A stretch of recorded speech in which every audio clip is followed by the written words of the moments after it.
Bonjour tout le monde. Alors c'est parti pour la troisième semaine. Donc, l'élève arrive au cours, on va vérifier un peu le travail. Alors déjà aussi quand même quelques conseils. Je voulais en parler déjà dans la vidéo précédente, mais j'ai oublié, mais ça me vient là d'un coup. Pour le mental, pour le moral quand même des élèves, parce que le but, tout de même, c'est pas de traumatiser un élève, hein, n'est-ce pas? C'est quand même de faire en sorte qu'il continue le piano, ça paraît évident, hein, d'accord? Euh, donc, ce qu'il faut faire, l'élève arrive, bon, il y a toujours un petit peu de parlotte, hein, c'est normal. Bonjour, comment vas-tu? T'as passé une semaine, blablabla, ok? L'élève s'installe, là déjà il faut commencer à parler. C'est-à-dire qu'il faut lui demander s'il a eu le temps de travailler, si ceci, si cela, machin. Il ne faut pas lui sauter dessus directement, hein, en lui disant tiens, montre-moi tes morceaux, fais voir, machin. Non, non, quand même pas, hein, d'accord? Bon, comme ça en plus, ça permet de juger en quelque sorte, de se faire une idée aussi, hein, en fonction des... Si vous voulez, on en apprend toujours plus par les réactions comportementales, hein, des gens finalement, hein, que parce que quand vous posez une question à quelqu'un, tout de suite vous le voyez, hein, sur le visage et sur le comportement, hein, du corps, vous voyez tout de suite, grosso modo, ce qu'il va vous répondre, hein, d'accord? Donc c'est ça aussi, ça permet d'en apprendre un peu plus, c'est intéressant, et surtout, c'est important parce qu'il faut faire prendre conscience aussi à l'élève que s'il n'a pas travaillé, ce qui peut arriver, c'est pas grave, mais il doit le dire en fait au professeur dès le départ, pour le prévenir, c'est mieux que d'avoir une mauvaise surprise en quelque sorte. Et également, s'il a beaucoup travaillé, il sera fier de l'annoncer également, hein, bien sûr. Donc ça aussi, c'est quelque chose d'important, instaurer un dialogue. Hein. Il faut toujours qu'il y ait un climat, comment dire, la relation professeur-élève, elle se base beaucoup sur l'empathie aussi, hein, d'accord, n'est-ce pas? On en parlera une prochaine fois, mais c'est parce que sinon il y a trop de choses à développer. Il y a l'empathie cognitive, l'empathie émotionnelle. On en parlera plus tard, mais voilà, ça, ce sont des choses importantes. Donc, instaurer déjà un climat positif. L'élève joue.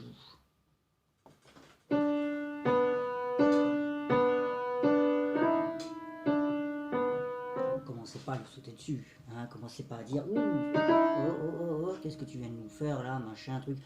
Attendez au moins la fin du morceau, hein, positivez et dites que voilà, le travail était bon, etc., etc., etc.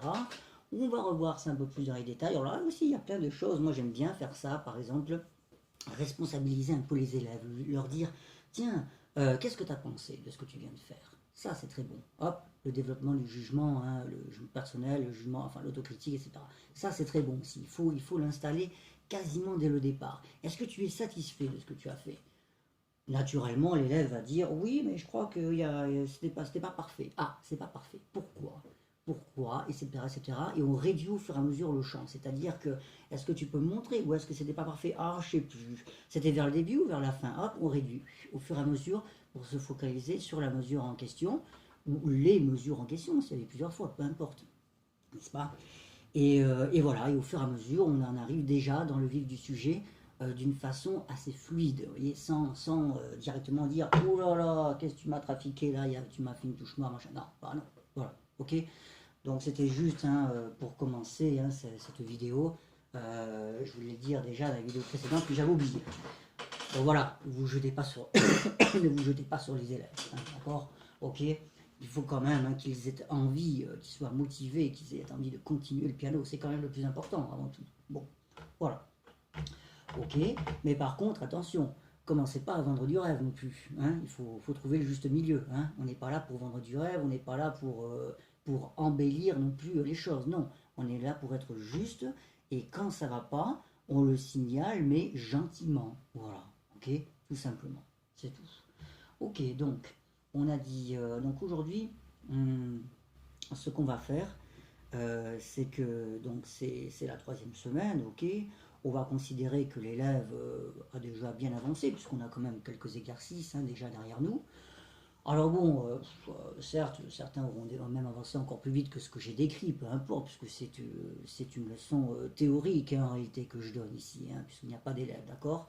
Donc, on va se dire que l'élève a déjà quand même pas mal avancé, ça suffit, et que donc il est bon maintenant d'essayer de revoir un petit peu certains acquis dans ce qu'il aura fait pour cette semaine. Il y aura forcément des choses à corriger comme toujours, et même si ce n'est pas le cas, on peut également augmenter la vitesse. Donc ça c'est intéressant, ça peut prendre une petite partie du cours, ça peut faire également comprendre à l'élève que on ne va pas systématiquement avancer dans le déchiffrage, hein, en fait. On va de temps en temps stabiliser les acquis et essayer de les améliorer, ces acquis, sans forcément avancer systématiquement. Les chiffrages à outrance ne sert à rien, d'accord? Et au contraire, stabiliser sur un morceau pendant 6 mois, ça ne sert à rien non plus, ok? Donc il faut savoir faire la part des choses, l'élève va l'apprendre progressivement, et voilà, donc du coup, cette semaine, on va quand même se faire 2 nouveaux exercices, ce qui sera déjà pas mal sur la première méthode, et sur le livre d'Ozanedei, on n'en fera cette fois qu'un seul. Voilà, ok. À côté de ça, sur les gammes et arpèges, on va rajouter une octave de plus. Donc ça va être intéressant. On va augmenter un petit peu la vitesse si possible, ça dépend des élèves, hein, bien sûr. Et puis l'exercice de note tenue, on va le maintenir tel qu'il est, augmenter un peu la vitesse. On va voir ce qu'on va faire avec ça. C'est au feeling toujours, hein, ça dépend des élèves.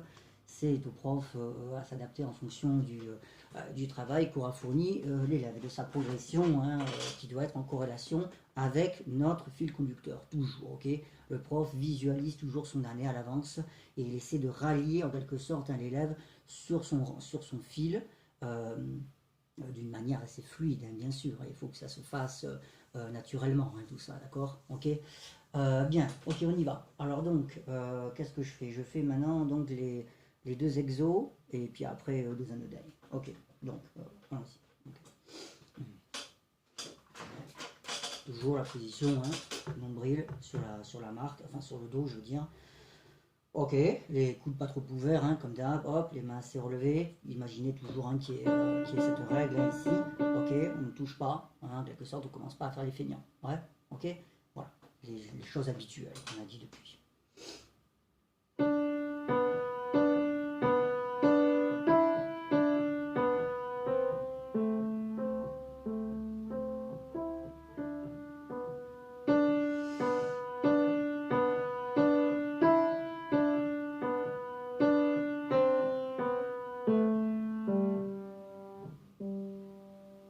Voilà, et de 1, au passage, on a donc une nouvelle note, le sol. Ça c'est bien, on va pouvoir hein, discuter un peu lecture de notes, expliquer à l'élève hein, et tout ça. Ouais, ok. Ok, le deuxième.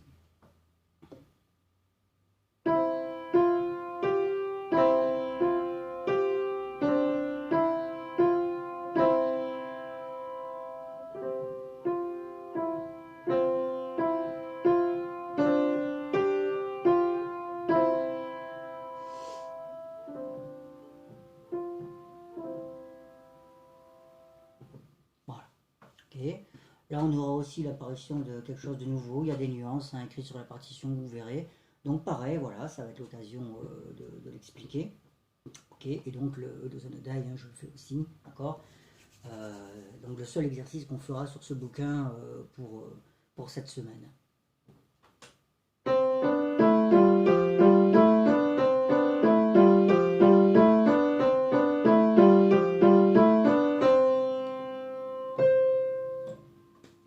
Voilà.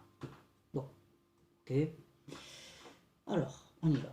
On va maintenant essayer de commenter un petit peu tout ça. Donc le premier exo, celui-là, hein, d'accord.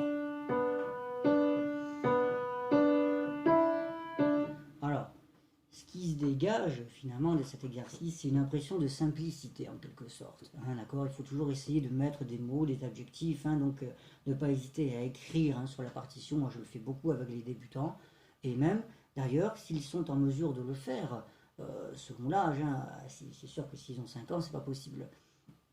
Mais à partir de 7 ans, hein, grosso modo, puisque ça tombe bien dans le conservatoire, hein, c'est à peu près l'âge où on admet les élèves hein, dans un cours de piano. Donc c'est à eux de l'écrire. Voilà. Pourquoi? Parce que quand on écrit quelque chose, on le retient mieux. Déjà, tout simplement, c'est quand c'est l'élève qui écrit hein, lui-même. Même parfois, on peut, si on ne manque pas de temps, hein, on peut lui faire écrire ses devoirs également. C'est très bon parce que c'est tout de suite, ça s'imprime tout de suite beaucoup mieux. Ok?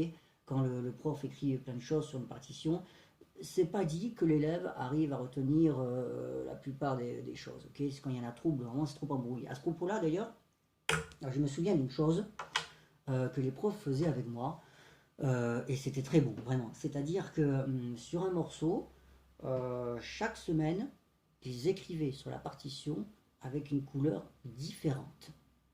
J'ai pris l'habitude de le faire, notamment dans les examens, quand je fais passer des examens à mes élèves, parce que ça clarifie vachement les choses.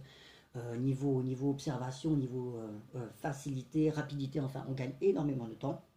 Et par exemple, sur les devoirs, on écrit semaine 1 rouge, semaine 2 bleu, etc. D'accord, corrige les indications en bleu, enfin regarde tout ce qui est écrit en bleu. Bon, et puis après, ça ne nous empêche pas aussi de mettre des devoirs, hein, bien sûr, mais ça permet à l'élève quand même qui prend sa partition, plutôt que de voir une espèce de torchon comme ça, hein, où il y a plein de choses écrites.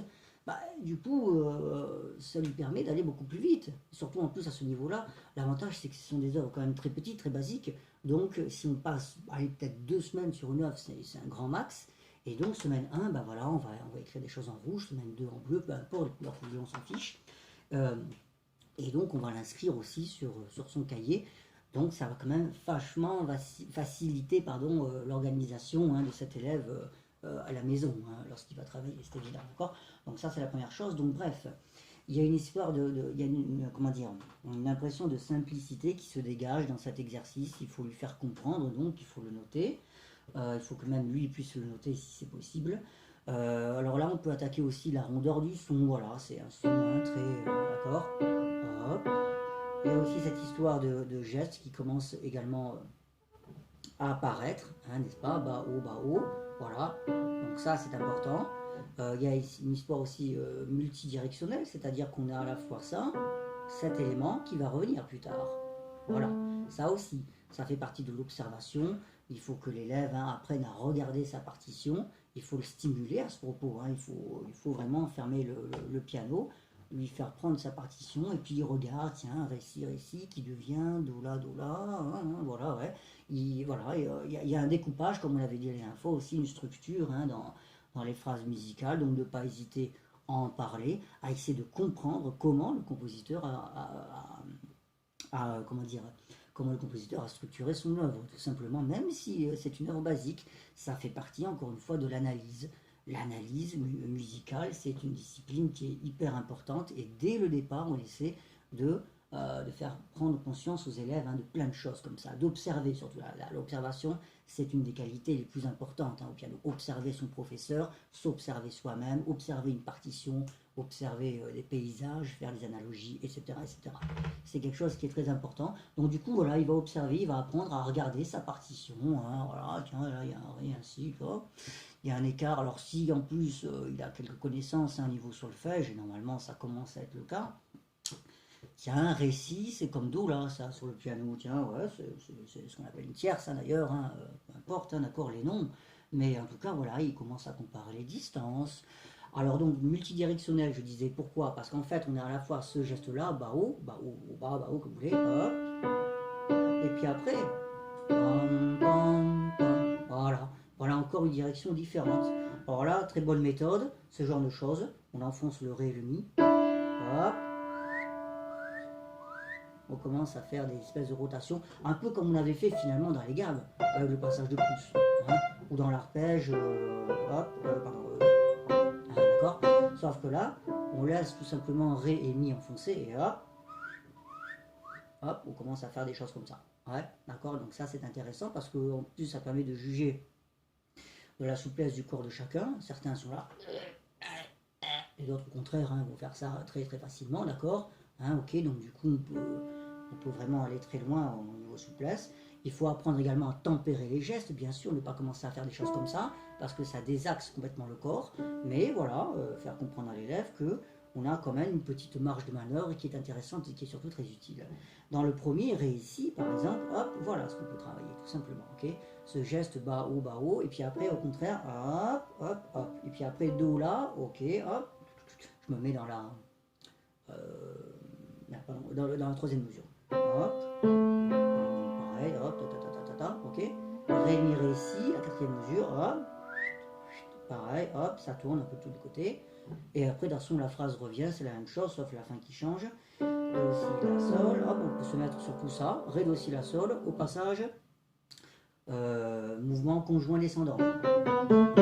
Rien de plus facile, ok, l'élève doit le capter, le professeur est là pour lui signaler, bien sûr, mais autant faciliter le déchiffrage, hein, c'est important pour les élèves, hein, il ne faut pas le laisser déchiffrer comme ça bêtement et sans réfléchir. La réflexion, toujours, ça aussi, c'est une des qualités les plus importantes. Réflexion, observation, imagination, ces trois-là. Ok, donc là, par exemple, Ré, Do, Si, La, Sol. J'attends que le son s'en aille pour que vous puissiez m'entendre. On se met dessus donc, et pareil, hop, hop, voilà, cette espèce de balancement qui va aller de Ré jusqu'à Sol. Ré, Do, Si, La, Sol.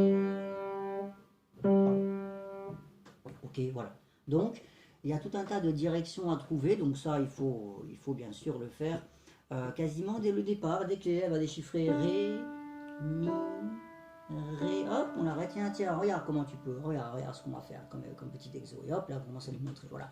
Il ne faut pas perdre trop de temps, hein, d'accord, parce que de toute façon, l'élève, quand il sera chez lui à la maison, il peut très bien le redéchiffrer, c'est pas un problème, hein, ok.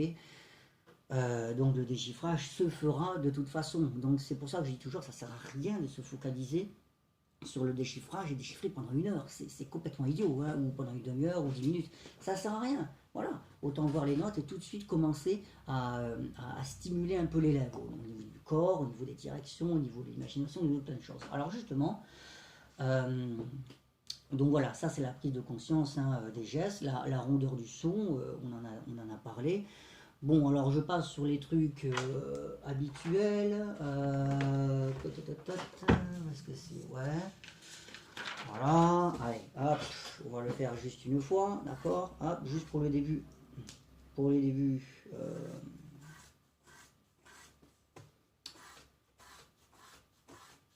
Pour les débuts du morceau. Ok, voilà. Clé sol, clé de fa. Hein, d'accord. Hop. D'accord, on y va.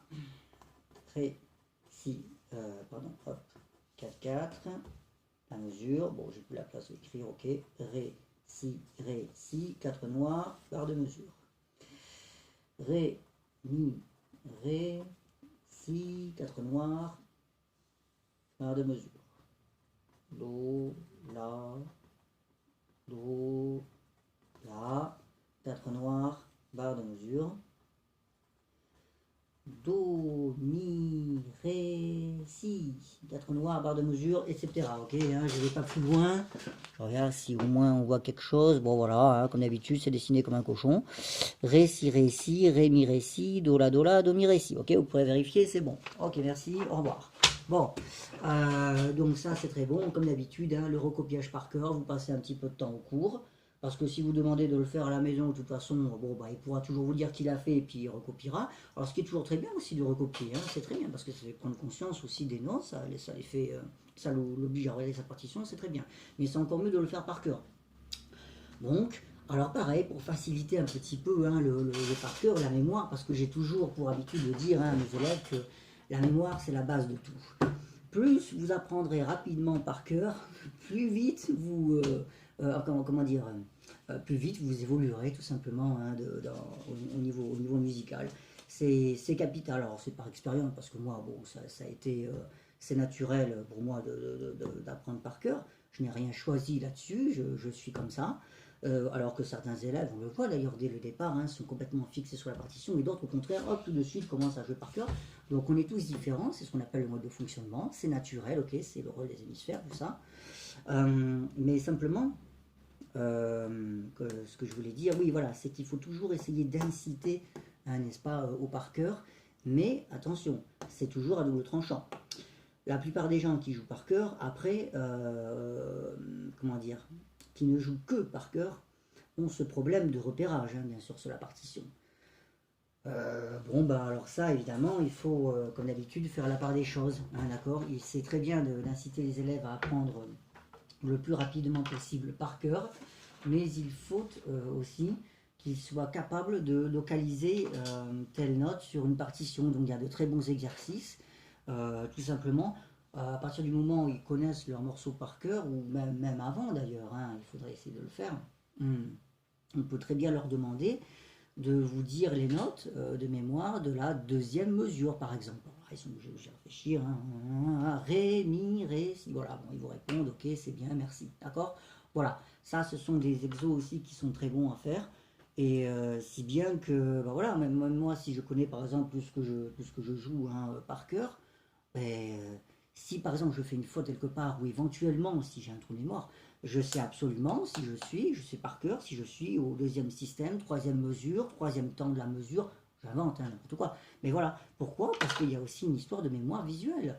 Voilà, donc la mémoire, c'est un tout hein, de toute façon, et contrairement à ce que beaucoup de gens peuvent penser, ils disent ah j'ai une mémoire tactile, ah j'ai une non non non non non ça ah si alors sauf si par exemple vous êtes non voyant ou malvoyant, oui à ce moment-là vous développez certaines aptitudes qui sont spécifiques et qui sont naturelles parce que c'est inné. Le psychisme est très différent chez ces gens-là et donc ils grandissent avec certaines habitudes, d'accord. Mais pour tous les autres, c'est faux. Vous avez peut-être une préférence dans dans la mémoire tactique, pardon, tactile, pardon, ou dans la mémoire visuelle ou la mémoire auditive. Mais en réalité, c'est un tout, la mémoire. Et heureusement d'ailleurs, vous imaginez, si vous n'aviez que de la mémoire digitale ou de la mémoire visuelle, quoi, mais c'est impossible. On a toujours pour habitude de dire lorsque l'on joue, en fait, c'est un tout. C'est-à-dire que le doigt est assimilé au nom de la note, au son qu'il en ressort, mais également à la vue de cette note sur une partition. C'est un tout, la mémoire. Et c'est pour ça qu'il est très bon comment dire, que les élèves écoutent le plus de musique possible dès le départ pour développer les oreilles, fassent ce genre de boulot comme ça par cœur sur une partition pour les yeux, et fassent du travail par cœur tout simplement comment dire, la mémoire tactile. Voilà, pour ces trois types de mémoire qui vont se fondre en réalité. On ne décide pas, même si on a une préférence, ça peut arriver. Mais en réalité, le cerveau ne choisit pas. C'est comme ça, c'est un tout. Et c'est une erreur de dire que j'ai une mémoire digitale ou une mémoire. Non, non, non, non. Ça, c'est psychologique simplement. Ce sont des croyances. Voilà, c'est le terme que je cherchais. Des croyances X, Y, Z, hein, de je ne sais quoi. En réalité, la mémoire est un tout. Et elle est constituée, que vous le vouliez ou non, vous dites que vous avez une mémoire digitale, alors qu'en réalité, le reste est très présent, mais vous n'en avez même pas conscience. Voilà, mais simplement vous entendez la note ou vous la voyez en même temps que vous la jouez. C'est toujours comme ça. Et donc, enfin, dès qu'on commence à se tourner vers le par cœur, bien sûr, vers la mémorisation. Pourquoi? Parce que le processus mémorial est constitué justement de toutes ces composantes de la mémoire. Il y a une mémoire qui a trois composantes, enfin pour le piano on va dire, hein, on va se limiter à la musique, qui sont en effet données par les récepteurs sensoriels, c'est-à-dire les yeux, les oreilles et le corps, on va dire de manière générale, mais c'est quand même la main qui tape, hein, d'accord. Et donc, vu que ces trois récepteurs fonctionnent lorsque vous déchiffrez, automatiquement, la mémoire, c'est un tout. Il n'y a pas de dissociation. Alors, on peut en effet isoler les choses, comme quand on sait exactement ce qu'on est en train de faire, mais dans la réalité, lorsque l'on joue d'une manière fluide et par cœur, c'est un tout. Voilà, on voit la partition, on entend les sons, on assimile même à des couleurs, à plein d'analogies, etc. On ne fait pas d'imagination. Et les doigts également fonctionnent et le cerveau est là pour contrôler le tout, hein, bien sûr, hein, comme toujours. Ok. Donc bref, voilà, ça c'est une grande parenthèse. Ok. Du coup, voilà. Donc voilà ce qu'on peut dire un peu sur ce premier morceau. Faire prendre conscience des différentes directions, hein, bien sûr. Et alors, à partir de ce moment-là, moi, ce que j'aime faire, puisque depuis on parlait hein, d'histoire, hein, de raconter des histoires aux élèves, hein, ce qui est très important, hein, le piano, il faut le savoir, enfin, ça dépend de l'âge des élèves, hein, bien sûr, mais on peut comparer le piano à plein d'autres domaines. Hein. Mais en tout cas, les histoires sont très bien à cet âge-là, 7-8 ans, c'est parfait, hein, c'est adapté. Et bien là, ce qu'on commence à faire également, c'est responsabiliser les élèves. C'est-à-dire qu'en plus, dans les devoirs, on va inclure un nouvel élément. On va essayer de développer le monde imaginaire, hein, l'imagination des élèves. Et ça, c'est pour moi la chose la plus importante parce que parmi les qualités que je vous décrivais, justement, comme l'observation, la faculté d'écoute, l'analyse, la réflexion, etc., et il y en a plein d'autres, hein, le mental, la gestion du stress et compagnie, quand on se lance dans l'apprentissage du piano, eh bien pour moi, la qualité la plus importante d'un musicien, c'est celle-là, c'est l'imagination. Eh oui, donc bon, on pourrait croire que c'est pas ça du tout, que ce sont des qualités techniques ou musicales, mais non, pas du tout.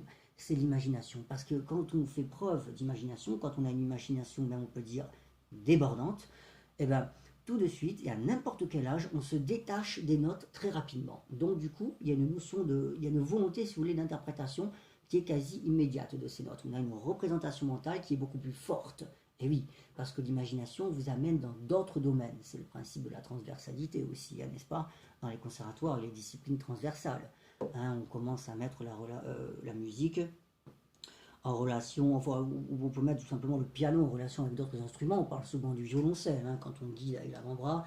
On parle souvent du chant également, hein, n'est-ce pas? Les qualités du chanteur, la respiration. Vous avez pu entendre peut-être quand j'ai joué ces quelques morceaux que je me suis permis aussi de respirer. La respiration est très importante, on en avait parlé la dernière fois. Et donc, il y a également une possible relation entre la musique et plein d'autres domaines, l'architecture, le dessin, la peinture, je ne sais pas encore quoi d'autre, hein, il y en a plein, c'est innombrable. Mais donc, et ça sert, si vous voulez, à comprendre beaucoup plus rapidement les choses. À n'importe quel niveau d'ailleurs, hein, peu importe, même au bien, c'est pareil. Hein. Lorsque je joue mes propres œuvres, il faut quand même pas croire que je suis en train de penser vraiment à ça, si, do, c'est impossible. Surtout quand on commence à avoir des accords hein, qui bougent dans tous les sens. Ça ne sert à rien, ce genre de choses, d'accord? Donc c'est uniquement de la représentation mentale et de l'imagination, en fait. Et grâce à ça, on peut résoudre plein de difficultés, à la fois techniques et musicales, parce que le fait de les contourner, si vous voulez, vous donne un autre aperçu de la musique. Et même plus encore, on va vraiment au-delà de la musique. Donc, comment faire? C'est très simple. À partir de ce moment-là, de cette troisième semaine, dans les devoirs, on inclut donc quelque chose, un nouvel élément, c'est ce que je disais. Eh ben, on va tout simplement demander à l'enfant, enfin à l'enfant, à l'élève, on va dire, hein, même si c'est un adulte,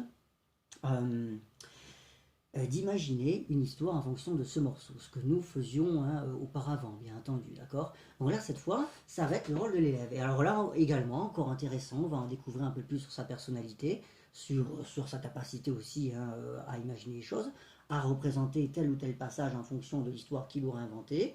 Il devra la noter, éventuellement même sur la partition au crayon, ça ne dérange pas. Au contraire, même c'est très bien.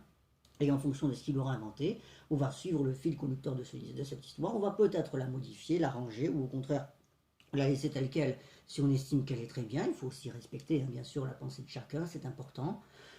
Et donc voilà, ça c'est encore un nouvel élément que j'aime bien introduire à peu près à ce niveau-là. Alors ça dépend toujours, hein, je le répète, de la progression des élèves, de plein de choses, de plein de facteurs, ok.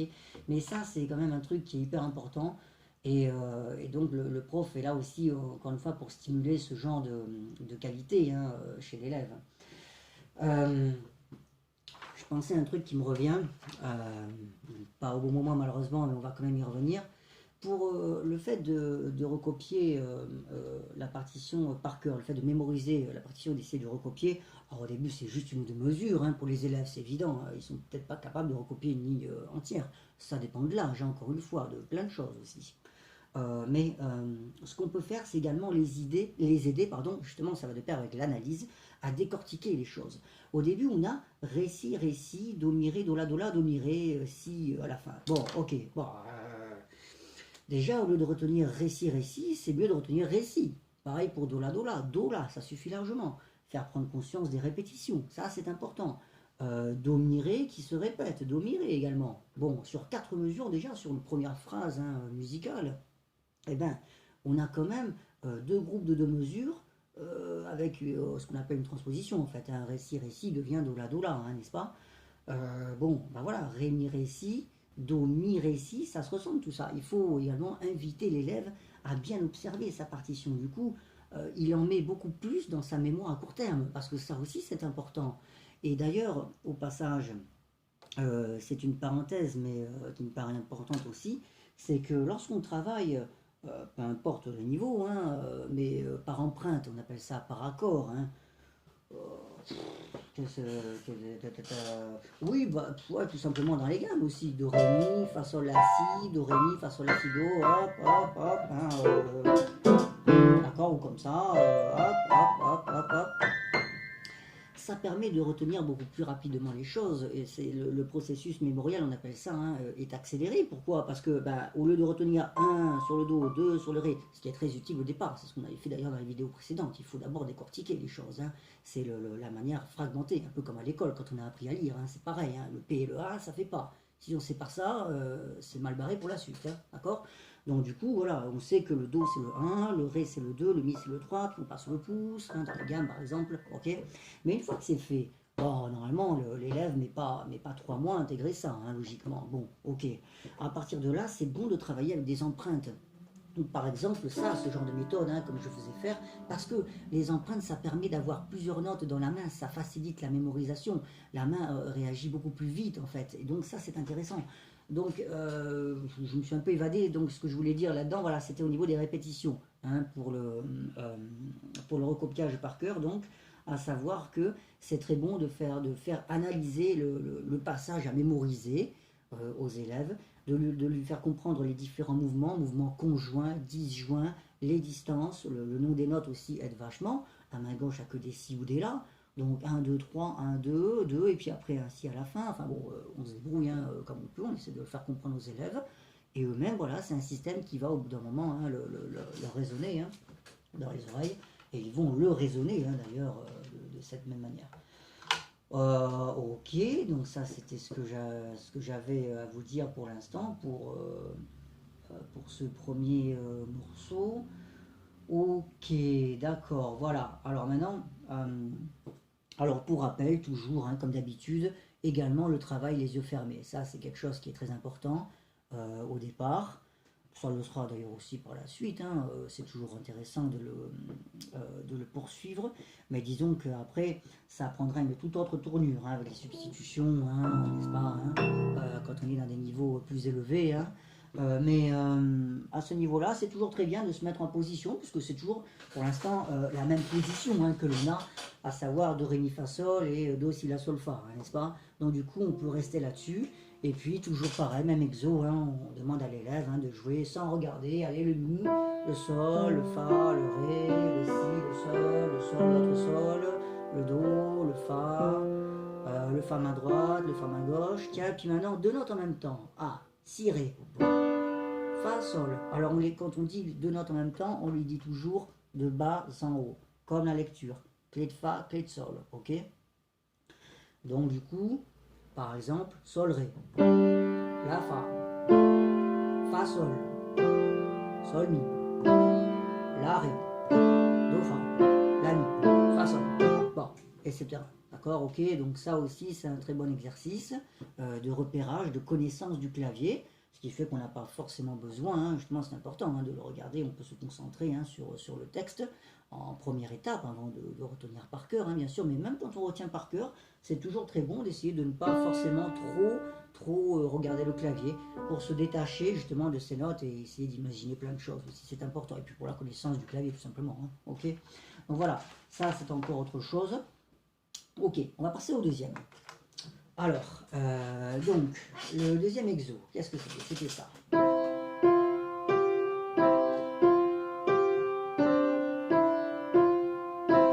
Ok, bon, etc. Hein, d'accord, j'ai déjà joué. Bon, alors pareil, découpage des phrases, hein, recopiage par cœur, lecture de notes au passage. Hein, hop, on met le métronome. Voilà. Là, on va dire qu'il est à 100, à peu près. Mi, fa, sol, ré, mi, sol, fa, etc.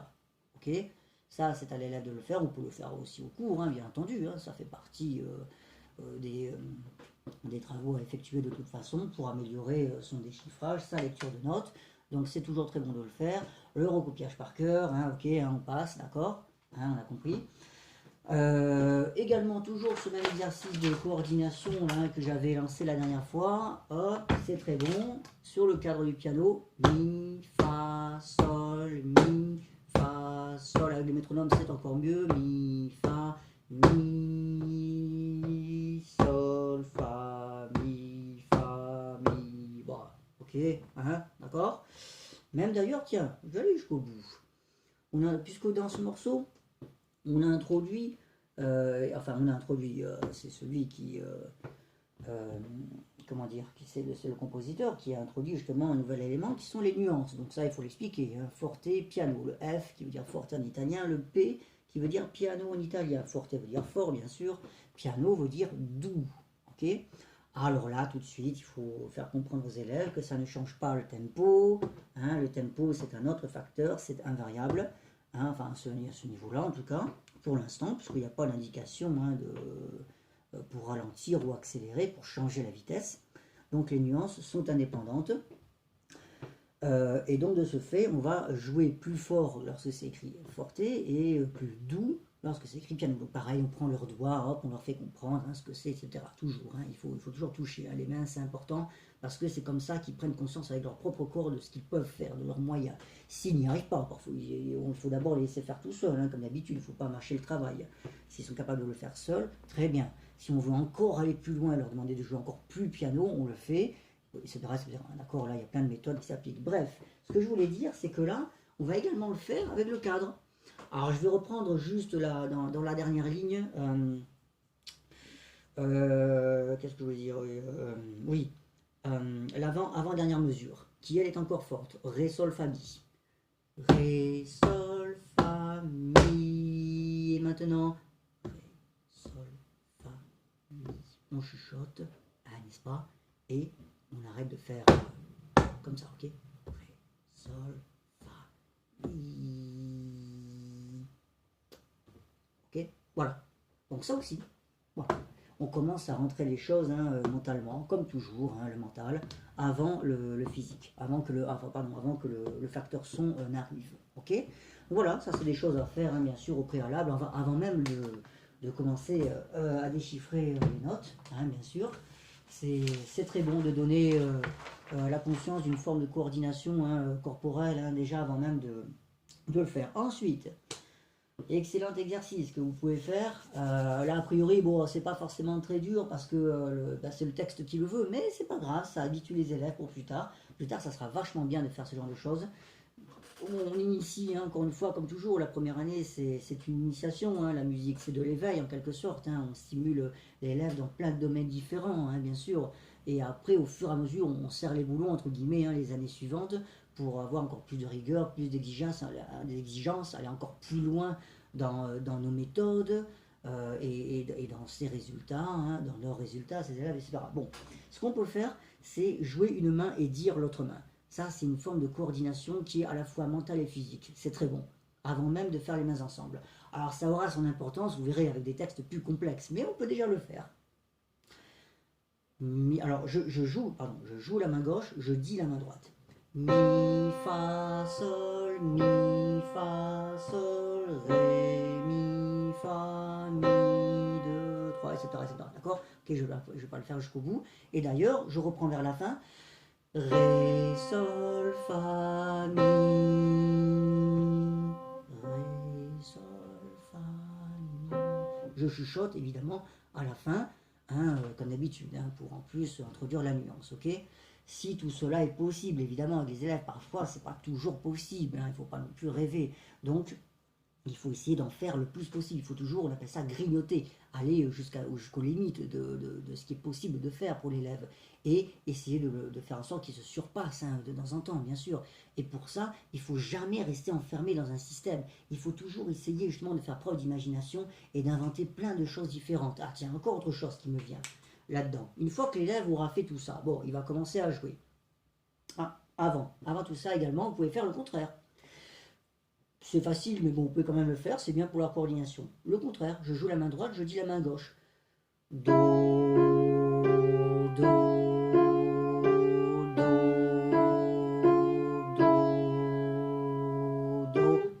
Etc. D'accord? J'ai dit exactement l'emplacement du do là où il fallait. Ok? Bon, voilà, ça c'est la méthode inverse de ce qu'on a vu juste avant. D'accord? J'ai perdu le fil, quel dommage. Donc une fois que tout ça est fait, ouais, au niveau coordination, donc voilà, c'est ça, c'est ce que je voulais dire. Donc ce que vous pouvez également faire, toujours dans le genre imagination, hein, comme d'habitude, pour faire comprendre tout ce qui est gestuel. On l'a vu tout à l'heure avec ça, dans l'autre exercice, ça, hop, ce genre de choses. on fait prendre conscience à l'élève de ses possibilités physiologiques. Alors il faut bien regarder comment il est fait, sa distance, sa taille, le fait qu'on ait un avant-bras plus ou moins long, d'accord. Chez moi l'avant-bras est long, le bras est court. Peu importe, il faut se connaître aussi, il faut savoir observer son élève, c'est très important, c'est la première des étapes avant même d'enseigner, c'est au préalable. Il faut tout de suite regarder son élève, voir comment il est fait, comment il pense, etc. D'accord. Tout ce qui est psychologique et physiologique, on en a déjà parlé, mais c'est la première étape, c'est la plus importante pour bien le guider, toujours. Et donc, bref, ce qu'on peut faire aussi, alors on peut appliquer la même chose ici. Mi, fa, sol, ré, mi, fa. Ok, hop, je fais des espèces de petits mouvements comme ça. Pour à la fois détendre le corps. Alors pareil, vous pouvez prendre le bras, l'avant-bras, le bras, l'épaule de l'élève, puis le faire bouger. Et il faut que là, ça reste bien, comment dire, bien attiré au clavier. Il y a une certaine attraction, comme d'habitude, bien sûr. Et le corps, lui, est détendu par-dessus. Ok. Donc tout ça, ce sont des choses que vous pouvez expliquer. Mais encore autre chose qui me vient. Et ça, c'est un truc que j'aime bien faire justement avec... alors, toujours pareil avec certains élèves, ça dépend lesquels, bien sûr. Avec certains, ça fonctionne très bien, d'autres moins bien. Donc, du coup, il faut essayer. Ok, alors donc, bon, alors c'est mieux de le faire avec des crayons de couleur et compagnie, mais ici, j'ai rien, donc bon, je vous laisse le faire, comme d'hab. C'est du dessin. Ah, on verra pourquoi, mais enfin bon, je vous expliquerai après pourquoi. Ça a énormément de bienfaits, au même titre d'ailleurs que l'apprentissage musical, il y a plein de qualités que l'on retrouve dans le dessin. Pareil, donc, ce qu'on va faire, c'est qu'on va essayer de schématiser un petit peu nos notes et de faire prendre conscience déjà d'un certain geste à l'élève. Attendez, je regarde juste si on voit ou pas. Hop, ouais, vu comme ça. Ouais, ça c'est pas mal, ouais. Ok, voilà. Ok, donc je vais me tordre un peu pour que vous puissiez le voir. Alors vous pouvez très bien prendre l'avant-bras de l'élève et le faire dessiner, ou vous-même dessiner pour lui montrer l'exemple, ça dépend du niveau de maturité de l'élève, tout simplement. Et également de son engagement personnel. Certains élèves, ça aussi, ça vous en dit beaucoup sur ah non, je sais pas faire. Ou alors, oh oui, attends, je peux le faire sans que toi tu me le montres. Enfin bon, voilà, d'accord. Ça aussi, ça permet d'en connaître un peu plus. Bref. Donc du coup, ben voilà, bon, alors on va imaginer que c'est l'élève qui le fait, peu importe. Alors on lui dit, bah tiens, regarde. Mi, fa, sol, mi, fa, sol. Ah, maintenant, ré, mi, fa, mi. Ça redescend légèrement sur le mi. Tiens, sol, fa, mi. C'est le geste inverse. Oh, fa, mi, fa. On remonte. Ré, sol, fa, mi. Pardon, il y a le truc ici, pardon. Ok. Ré, sol, fa, mi. Voilà, peu importe, bon, ça donne pas forcément un joli dessin, mais ça après l'élève peut l'améliorer. Également les couleurs aident aussi beaucoup. Et donc tout ça, voilà, comme d'habitude, c'est une façon en fait de représenter mentalement le geste et surtout de colorer la musique tout simplement parce qu'il y a une relation. Alors ça aussi, ça dépend des gens, c'est encore un sujet vaste. Mais moi j'ai toujours adoré ça, comparer les couleurs au son, parce que je me suis toujours représenté des couleurs lorsque j'entendais des sonorités. C'est comme ça. Ça on peut pas l'expliquer, c'est peut-être un intérêt que j'ai pour la peinture aussi, j'adore ça. Je ne peins pas certes, mais c'est une passion, j'adore. Et donc du coup, il y a peut-être une relation qui s'est faite naturellement, bien sûr, entre le phénomène de couleur et les sons que l'on produit au piano. Bref, ok, c'est très bon de stimuler aussi les enfants là-dessus. Pourquoi? Parce que le dessin, c'est ce que je disais tout à l'heure, apporte énormément de bonnes choses, comme l'apprentissage du piano d'ailleurs, la maîtrise de son corps, comment dire, le mélange à la fois de connaissances et d'intuition, l'imagination bien entendu, ok, l'observation du texte sur la musique et puis hop, sa représentation en fonction du geste, également la fluidité du geste. Au début, les élèves vont faire mi, fa, ça va donner une espèce d'escalier tordu. Il faut également, pareil, hop, regarde, va lentement et essaie de suivre la musique. Vous pouvez très bien d'ailleurs jouer vous-même et l'élève vous suit. Vous jouez à différentes vitesses, exprès, pour stimuler un petit peu son geste, etc. D'accord. Ce qui va se produire, en général, c'est qu'après, lorsqu'il va se mettre au piano, automatiquement, il va commencer à se décoincer. Et donc, on va lui dire, tiens, et essaie de penser justement à ce geste que tu as créé. Et là, vous commencez commencer à voir des choses comme ça qui apparaissent. Hop, voilà. Voilà, tout ça encore une fois fait partie de cette qualité intarissable que j'appelle l'imagination et qui nous suit tout au long de notre vie et qui fait justement que on arrive à trouver des solutions X, Y, Z là où forcément il n'y en aurait pas, elles ne seraient pas évidentes, mais voilà, on fait marcher ses ménages comme d'habitude et on réfléchit. Voilà, ok, donc ça, on réfléchit, pardon, je disais. Donc ça c'était pour le deuxième exercice, d'accord, ok. On pourrait le prendre sous un tout autre angle, bien entendu. Alors, pareil, dans les devoirs, on demandera aux élèves d'inventer une petite histoire dessus, et éventuellement de faire un dessin à la maison, ok. Et en fonction du dessin qu'il aura dessiné, nous, on va essayer de le jouer. Ah tiens, là c'est bleu, bleu. Ah là c'est rouge. Ah c'est vert ici. Ah tiens. Jaune. Ah là c'est noir. Tiens, là c'est blanc. Ah. Tiens, là qu'est-ce qu'il nous a mis comme couleur? Je sais pas. Violet, pourpre, etc., etc.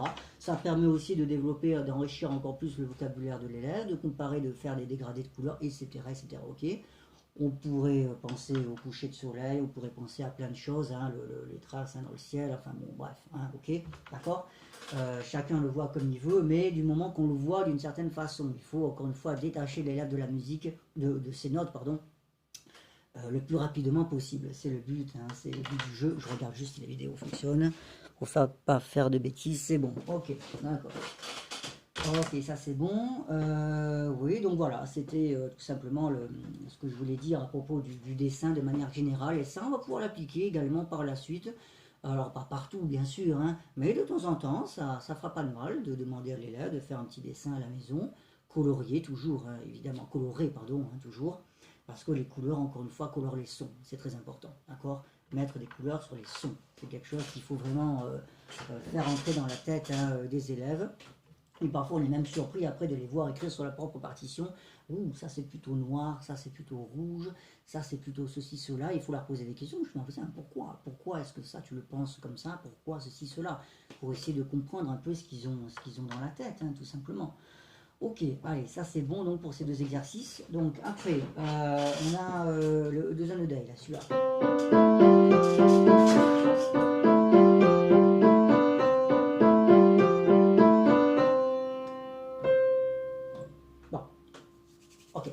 Donc, on a toujours un peu les mêmes méthodes qui vont s'appliquer avec le métronome. Alors là, malheureusement, les piles sont mortes en fait sur mon métronome.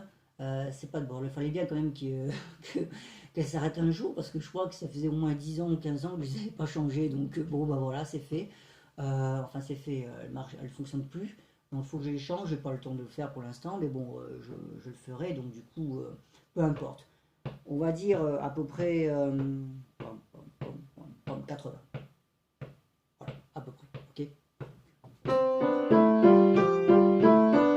À peu près.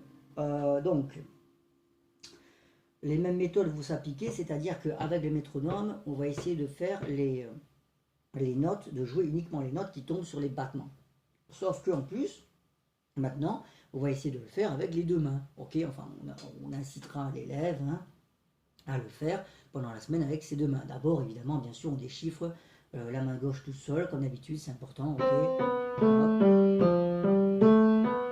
On essaie de bien la faire en mesure, comme d'habitude, on corrige la position, on commence pas à faire ça.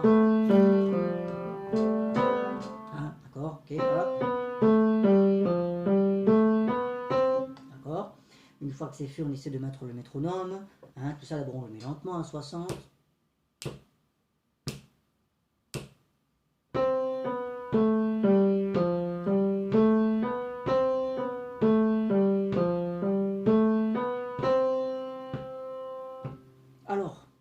Déjà, avant même de parler de tout ce que je voulais détailler au niveau des méthodes, c'est ce do là-bas qu'on va chercher, d'accord? Comme la main droite aussi, à la fin, elle a un do. Bon, voilà, il y a deux solutions. Bah, c'est très simple. Soit l'élève n'a pas la main assez grande et donc forcément il va aller placer sa note. Donc ça, c'est très bon. Ça lui fait travailler un petit déplacement au passage, n'est-ce pas? Il peut essayer de le trouver avec les touches noires, comme d'habitude, deux touches noires, hop, juste avant le do. Donc du coup, on n'a pas forcément besoin de regarder le clavier, 3 touches noires, hop, 2 touches noires, hop, il y a le do. Bam, voilà, ok, c'est fait. Pareil pour elle, 2 touches noires, 3 touches noires, ah, il est là, je le sens là, puis là, hop, boum, voilà, ok, bon. Soit il a la main suffisamment grande, et automatiquement, c'est la distance de l'octave, souvent chez les adultes, ou même d'ailleurs chez les enfants, ou les gamins. Moi je me souviens que quand j'ai débuté le piano, j'avais 10 ans, je faisais doré. Voilà. Donc du coup, bon, et finalement maintenant, hein, je suis à do mi, pas plus. Hein, donc les mains n'ont pas tant grandi que ça en fait, hein, quand on y réfléchit.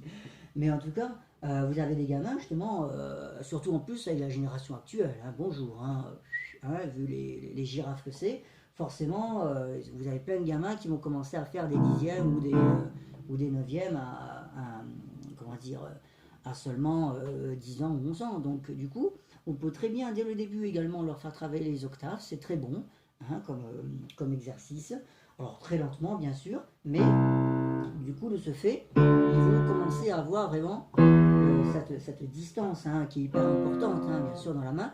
Et en plus, ça aura pour rôle de renforcer ce cinquième doigt qui est considéré comme le pouce, comme réellement le pilier de la main. Hein. Ça, on en a déjà parlé dans les vidéos précédentes. C'est vraiment des concepts, hein, qu'il faut faire comprendre aux élèves. Le cinquième doigt est un doigt qui est aussi fort que le pouce. Ce n'est pas un doigt faible. Contrairement à ce que l'on pourrait croire au début, il l'est bien sûr. Comme chez tout le monde, on n'a pas un cinquième qui est hyper solide quand on démarre le piano. Ou alors à moins d'avoir des génétiques particulières, hein, d'accord. Mais de manière générale, oui, le 5 au début est un doigt faible. Mais à force avec un certain renforcement, on se rend compte que finalement c'est un véritable pilier en quelque sorte, hein, d'accord. Donc ça aussi c'est important, et donc ça va leur faire prendre conscience. Également ça va leur faire corriger la position de leurs mains, parce que typiquement évidemment ils vont commencer comme ça.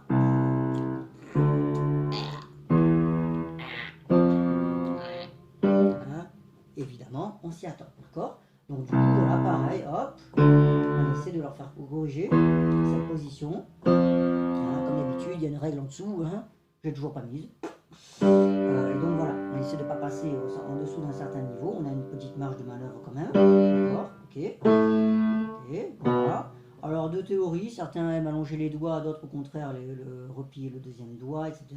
Chacun fait comme il veut, ok, c'est en général naturel, hein, ce genre de choses, hein, d'accord. Donc bref, ça c'est une parenthèse, on peut très bien faire travailler les octaves aux élèves. Si ça vous intéresse, on fera une vidéo vraiment sur les octaves, sur le travail des octaves, parce que là aussi il y a plein de choses à dire. On va pas faire ça pour l'instant, mais en tout cas voilà, tout ça pour dire que le travail de la main gauche, hein, va être important sur ce genre d'exo ici, n'est-ce pas? Okay. Et que donc après, une fois que ça s'est mis en place avec les deux mains, alors également même méthode que tout à l'heure, on peut jouer une main et dire l'autre main en même temps. Je joue la droite, je dis la gauche. Do, si, la, sol, fa, sol, la, si, do, si, la, sol, fa, sol, la, si, do, hein. Je fais le contraire. Do, ré, mi, fa, sol, fa, mi, ré, do, ré, mi, fa, sol, fa, mi, ré, do. Ouais, etc., etc., d'accord. On dit une main, on joue l'autre en même temps, et vice versa. Ok. Donc ça c'est toujours très bon, hein, de le faire. Et donc voilà, on en arrive à la méthode qu'on avait donnée la dernière fois. On plante les temps avec le métronome, avec les deux mains. Là ça va être intéressant. Oh, un truc. Ah oui, non, non, ça c'est rien. Ok. Pardon, hein, je regarde. Hop. Ouais. Ok.